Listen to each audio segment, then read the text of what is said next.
The Silver Sword, Chapter 18. Captain Greenwood. Captain Greenwood of the American Army of Occupation, aged 42 and already grey at the temples, was a lawyer in his hometown. His experience fitted him well for his present role of trying petty cases. He went to great trouble to be just. This was seldom easy, as nothing was straightforward in this foreign country, and the need for using interpreters made the hearing of evidence a slow business. The boy before him was a strange case. Idek Balicki, 16, a Pole, of no address, caught interfering with train signals. The prosecutor, Lieutenant James, claimed that he was one of a gang of train robbers and had been seen halting a train. The boy admitted having halted the train, but denied the rest of the charge. As nobody else had been caught and the suspected attempt to rob the train had been abandoned, the whole case could not be proved. The attempt to connect him with a previous train robbery had broken down for lack of evidence. Pressed to give some reason for his action, Idek replied that it was a prank. Captain Greenwood was puzzled.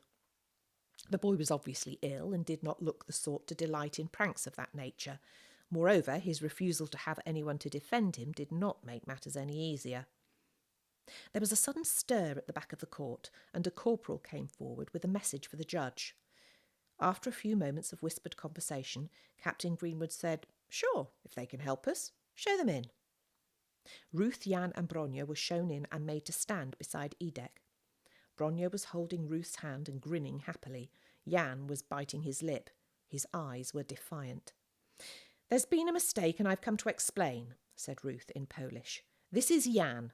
It's all his fault and I want to speak for him." The interpreter translated. "Who is the other child?" said Captain Greenwood. "My sister Bronya," said Ruth. "She has nothing to do with this, but I had to bring her along as I've nowhere to leave her. We're on our way to Switzerland and are camping by the mill stream." "I see. What's the boy's full name?" said Captain Greenwood. "Only Jan. That's the only name of his we know," said Ruth. "Jan, have you any parents?" said Captain Greenwood.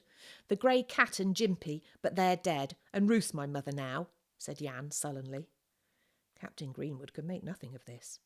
Ruth did her best to explain a situation she did not fully understand herself. "We take it, then, that you have no parents, but that this young lady, Ruth Balicki, aged 18, sister of Idek Balicki, is your guardian," said Captain Greenwood. "You claim that Idek Balicki is wrongly accused.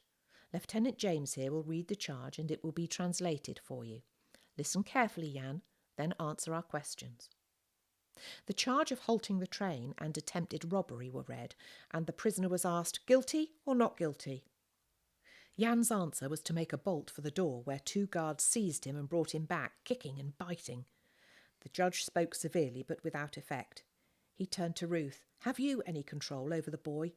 "He's scared of soldiers," said Ruth. "If you'd kindly send those guards outside, sir, I think he'd behave himself."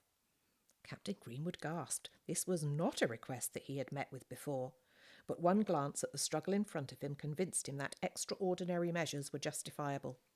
He told the guards to release the prisoner and wait outside the door. Jan collapsed on the floor, panting and angry, his eyes flashing.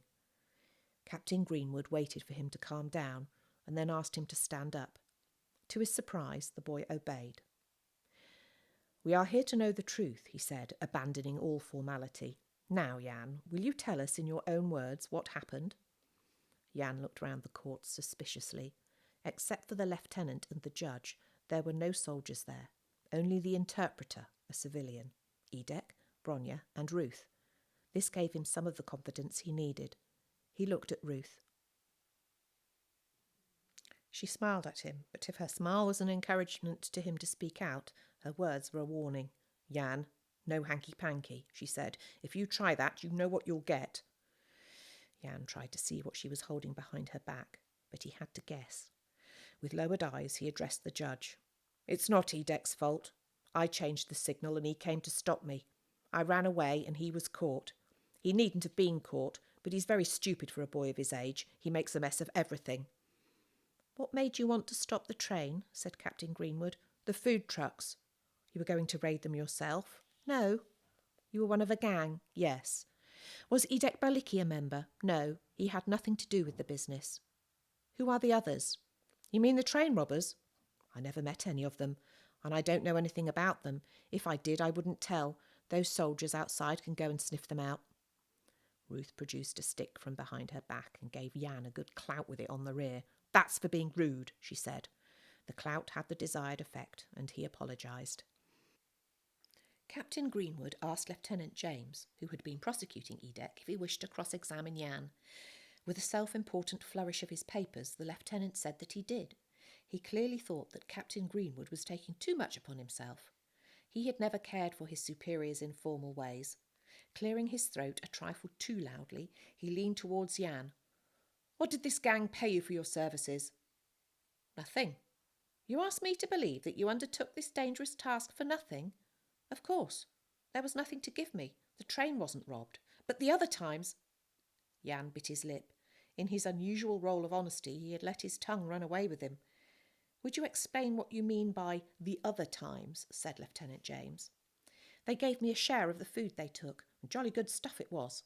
Except for that fat ham, put in Bronya. That made us all sick. Ow! She cried as Ruth rapped her over the knuckles. Lieutenant James ignored the interruption. I see. They gave you some of the loot, but you said just now that you had never met any of them. How could they give you food without your seeing them? They were a lot smarter than you think, Lieutenant, said Jan. They left it for me in a hiding place in the wood. How many times did this happen? Twice. At this point, Captain Greenwood intervened. You are going beyond the terms of the charge, Lieutenant James. Nothing will be gained by pursuing this line any further now. With respect, sir, Are you satisfied that the prisoner is guilty of the charge you have brought? Perfectly. Then we can leave the matter at that. Have you no further relevant questions to put? No, sir, barked the lieutenant, banging his papers on the desk, and he sat down. Captain Greenwood turned to Jan and spoke gently. Why do you go in for stealing when you can get plenty to eat at the food kitchens? We can't live otherwise, said Jan bitterly. It has become a habit, a bad habit, said Captain Greenwood. The Nazis stole everything from our country and left us with nothing, said Jan. Now it is our turn to steal from them. But this is American food you have been stealing, not Nazi food. It is sent here to feed you and all the other refugees that are flooding the country. If you steal it, you are robbing your own people. Do you think that is right or sensible?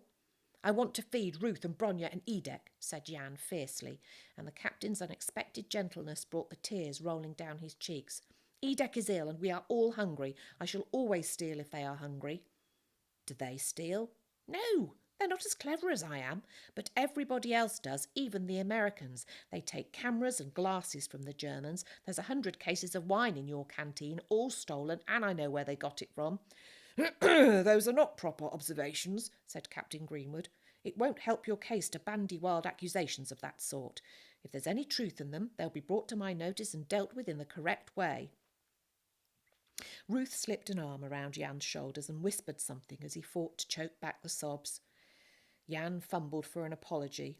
At last he said, I speak with respect, sir, a phrase which, coming from his lips, sounded so comic that the captain could not help smiling. When I was your age, Jan, I was brought up on the 10 Commandments. Maybe they're out of fashion now. One of them is, thou shalt not steal. Ever heard of it? Doesn't work, said Jan. It must be made to work, or everything will go to pieces. Don't forget that. Captain Greenwood shuffled the papers on his desk, summed up briefly, and passed sentence. Edek Balicki, not guilty. Case dismissed. Jan has pleaded guilty. Under the circumstances, I shall deal with him as lightly as I can. 200 marks fine or 7 days. There was a brief consultation between Ruth and Jan. Then Ruth spoke. Jan says he will take the detention. We haven't enough money to pay the fine. We're saving up to buy a pair of boots for Edek, put in Bronya. Thank you, sir, said Ruth. It isn't long, Jan, and you'll be looked after, said Captain Greenwood. When you come out, stick to that mother, as she's old enough not to have forgotten what decent behaviour is. As an afterthought, he added, remind her to send me a postcard when you get to Switzerland. He cleared the court. Ruth held Jan's hand tightly till the guards came for him and led him away. He went without a struggle, not daring to look back at her. When he had gone, she gave one hand to Edek and one to Bronya, and they walked slowly out.